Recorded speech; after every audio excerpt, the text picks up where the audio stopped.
जरा सोचो कि आम दुनिया से दूर एक सीक्रेट जगह पर कुछ लोगों को छोटी उम्र से एक खूंखार किलर बनने की ट्रेनिंग दी जाती है। एक ऐसा योद्धा जो अकेले ही 100 के बराबर हो। कुछ ऐसा ही होता है हमारी आज की कहानी। तो हेलो भाई लोगों, उम्मीद है वीडियो पसंद आ रही होगी। अगर वीडियो पसंद आ रही है तो वीडियो को लाइक, चैनल को सब्सक्राइब जरूर करना। इस मूवी का नाम है हमारा निंजा असैसिन। 2009 में आई थी और ये काफी ज्यादा खून खराब वाली पिक्चर है। पहली बार इसको मैंने यूटीवी एक्शन पे देखा था और इसमें जो मारधाड़ है ना, इसको तुम आगे देखोगे तो वापस से वीडियो पर आते हैं। कहानी की शुरुआत होती है एक टैटू की दुकान में, जहाँ एक बूढ़ा आदमी एक गैंगस्टर का टैटू बना रहा होता है। अचानक गैंगस्टर के चेले ने उसे एक लिफाफा दिया जिसमें से काली रेत बाहर निकली। उन गुंडों को इसका मतलब नहीं पता था, लेकिन उसको देखते ही वो बूढ़ा आदमी वही जमा का जमा रह गया। उसने बताया कि काली रेत का मतलब है कि दुनिया के सबसे खतरनाक निंजा आने वाले हैं। कई साल पहले उसका सामना इन उंधियाव से हुआ था और वो जानता है कि ये कितने खूंखार हैं। फिर उसने अपनी छाती का बरसों पुराना घाव दिखाया। असल में इस बूढ़े आदमी का दिल दाईं तरफ है और यही कारण था कि वो निंजा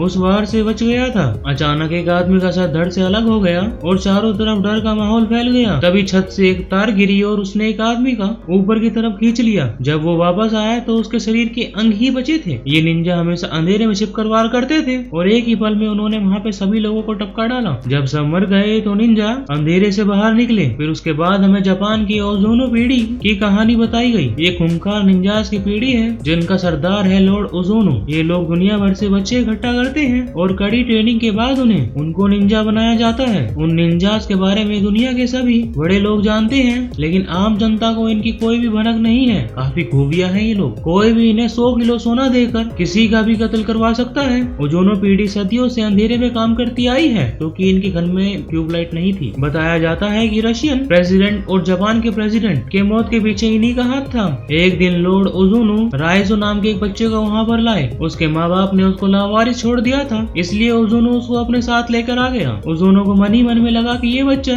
आगे चलकर इस पीढ़ी का सरदार बनेगा। इसी वजह से उसकी काफी सख्त ट्रेनिंग होने लगी। 10 साल की उम्र तक उसके शरीर पर काफी घाव आ चुके थे जो उसको गलतियों की सजा के तौर पर मिले थे। उनके मुताबिक एक निंजा को हमेशा छिपकर रहना चाहिए, इसलिए राइजू को लकड़ी की जमीन पर चलवाया जाता और अगर हल्की सी आवाज भी हुई तो ओजोनो उसके पैर पर जोर से संटी मार डालता। रात को दर्द की वजह से सो भी नहीं पाया, लेकिन तभी क्रीको नाम की एक लड़की ने आकर उसके घाव पर मरहम पट्टी लगा दी। लोंडिया फ्यूचर ओजोनो को सेट करना चाहती थी। वो भी उसी की तरह निंजा ट्रेनिंग ले रही थी। वहाँ पे सबको सिखाया जाता था कि किसी भी तरह के इमोशंस अपने अंदर से निकाल दो, लेकिन क्रीको सभी से अलग थी। उसको लोगों को मारना बिल्कुल गलत लगता था। जैसे जैसे वक्त बीतता गया, राइजो और क्रीको बड़े हो गए, लेकिन दोनों में कोई खास बातचीत नहीं हुई। वो दोनों दूर से ही एक दूसरे को देखते थे। राइजोनो अब ओजोनो पीढ़ी का सबसे काबिल निंजा बन गया था, लेकिन अपने सीनियर ताकेशी का सामना करते हुए वो हार गया क्योंकि ताकेशी ने धोखे से वार किया था। उसे बचाने की जगह ओजोनो ने राइजो को ही कमजोर कहकर बेइज्जत कर दिया।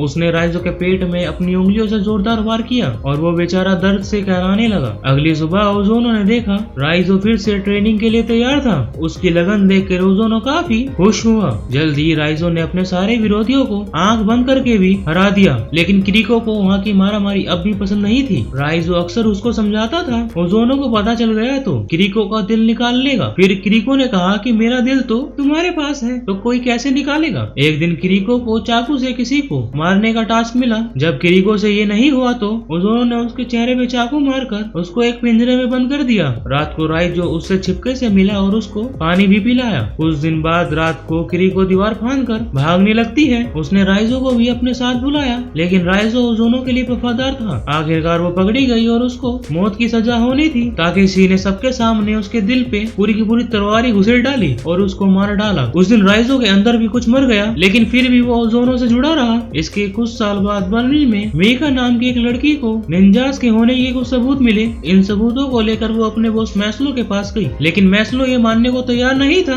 कि ऐसे निंजास मौजूद हैं जिनके बारे में सिर्फ बड़े ही लोग जानते हैं। इसलिए मीका ने उसको सबूत दिखाए कि बड़े लोगों का पैसा इधर उधर होने में और कई नेताओं के मरने में निंजास का ही हाथ है। अब मैस्लो ने इसके बारे में और जानने का फैसला किया। उन्हें पता चला कि सेबेस्टियन नाम के एक जासूस ने भी ऐसे सबूत इकट्ठा किए थे, लेकिन जल्द ही उसको काम से निकाल दिया गया और किसी ने उसका खून भी कर दिया था। उधर राइजो भी किसी खास काम के लिए बर्लिन में था। वो एक सुनसान से घर में अकेला था और हर सुबह कड़ी ट्रेनिंग करता। एक दिन वो कपड़े धोने की दुकान पर गया, जहाँ पर उसको एक औरत दिखी। उसको देखते ही राइजो समझ गया कि वो भी एक निंजा निंजा है। उसी वक्त दोनों ने एक दूसरे पर वार किया और एक जबरदस्त लड़ाई चालू हो गई। कुछ देर बाद हमने देखा कि राइजो उस लड़की को एक वॉशरूम में बंद करके चला गया। उधर मीका उस जासूस की पत्नी से मिली जिसे निंजास के सबूत मिलने पर मार दिया गया था। उस औरत ने बताया कि यूँ तो उसका पति काफी हिम्मत वाला था, लेकिन वो उस घटना के बाद इतना डर गया कि घर के हर खिड़की दरवाजे कम से कम 2 ताले तो लगाने चालू कर दिए। घर के हर कोने में रोशनी रहती थी।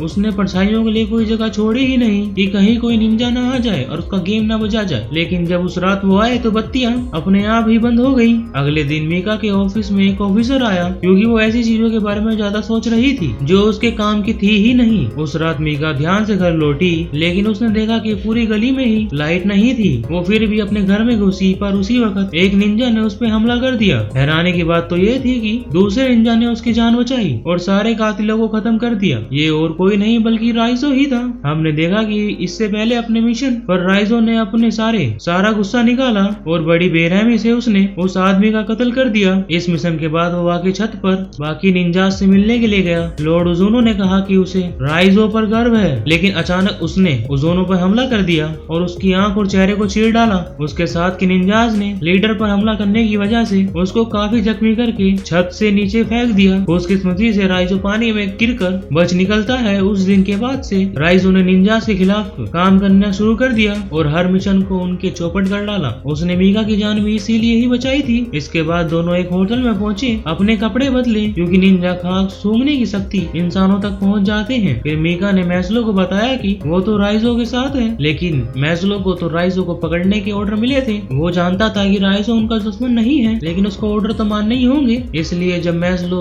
राइजो और मीका से मिलने के लिए जाता है तो पुलिस ने उसको बंदी बना लिया। फिर उसको एक सुनसान जेल में कैद करके जंजीरों से बांध दिया गया। जब मीको का पता चला कि इसमें मैस्लो का हाथ है तो वो उससे बात करने के लिए गई, लेकिन मैस्लो उसको रिहा करने के लिए हरगिज राजी नहीं हुआ क्योंकि राइजो जेल में ही निंजा से सुरक्षित रह सकता है। रात को मीका राइजो को पानी पिलाने के लिए गई, लेकिन फिर राइजो कहने लगा कि निंजास किसी भी वक्त यहाँ पर आ जाएंगे। रीका ने मैस्लो को भी सावधान करने की कोशिश की, लेकिन अब बहुत ही देर हो चुकी थी। अचानक सारी लाइट चली जाती हैं और निंजास अंधेरे से बाहर निकले। उन खतरनाक योद्धाओं के सामने ये 2 कौड़ी के पुलिस वाले कुछ भी नहीं कर पाए। तभी मीका ने राइजो की जंजीरें खोल दी और उसको रिहा कर दिया। फिर उसने निंजास का मुकाबला करते हुए मीका को भाग जाने को कहा। हालांकि ओजोनो पीढ़ी का सबसे बेहतरीन निंजा था, लेकिन इतने सारे निंजास को एक साथ संभालना उस पर भी भारी पड़ रहा था। अंत में राइजो और ताकाशी लड़ते हुए सड़क पर पहुंच जाते हैं। ताकेशी अपनी तलवार से राइजो का काम तमाम करने ही वाला था कि मीका ने पीछे से अपनी गाड़ी की ड्रिफ्ट मारते हुए उसको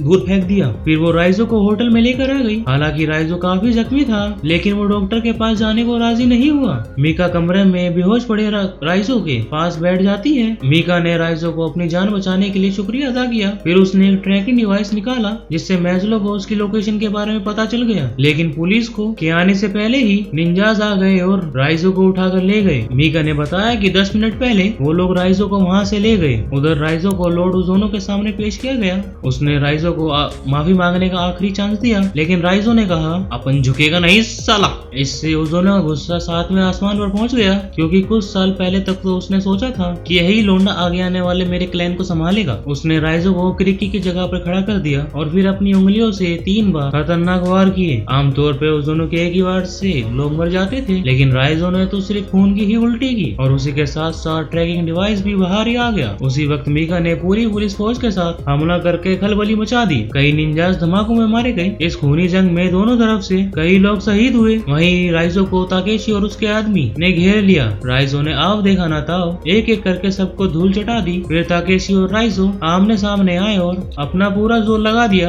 आखिरकार जीत राइजो की हुई और उसने ताकेशी के शरीर का एक हिस्सा काट फेंका। अब बारी थी ओजोनो की। उसने देखा कि ओजोनो एक कमरे में आराम से बैठा हुआ था। वहीं बाहर जबरदस्त धमाके हो रहे थे। अचानक ओजोनो हवा में ही गायब हो गया और राइजो के पीछे के अंधेरे से निकला। सिर्फ एक धक्के से राइजो को उसने हवा में उड़ा दिया। फिर दोनों ने अपनी तलवारें निकाली और एक दूसरे के खून के प्यासे बन गए। फिर उन्होंने एक बार और उसको माफी मांगने का ऑप्शन दिया और कहा कि वो राइजो का बाप है, वो ही उसे वहाँ लेकर आया था और बचपन से और आज तक पाला है। लेकिन राइजो ने जवाब दिया कि वो किसी का बेटा नहीं और ओजोनो को खत्म करके ही वो आजादी की पहली सांस लेगा। वो ओजोनो पे फिर लपक पड़ा, लेकिन वो फिर से एक बार गायब हो गया। तभी मीका राइजो की मदद करने के लिए पहुंची। मौका देखकर ओजोनो ने पीछे से मीका की छाती में तलवार आर पार कर डाली। ये देखकर राइजो को याद आ गया कि कैसे इन दरिंदों ने उसके प्यार को टपका डाला था। गुस्से से भर गए राइजो ने एक ही झटके में अपनी तलवार से ओजोनो के 3 टुकड़े कर डाले। राइजो रिका को बाहर लाया और डॉक्टर ने उसको देखा और पता चला कि मीका का दिल दरअसल दाईं ओर है, इसलिए वो बच जाएगी। काफी खुशकिस्मत लड़की थी ये। आखिरकार राइजो ने अकेडमी की दीवार बांधी और वैसा ही किया जैसे क्रिका ने किया था। इस तरह वो क्रिका को अपने दिल में बसा पाया, वहां से चला जाता है और इसी के साथ मूवी की एंडिंग होती है। जिसको मूवी पसंद आई वीडियो को लाइक, चैनल को सब्सक्राइब करना। Thank you for watching.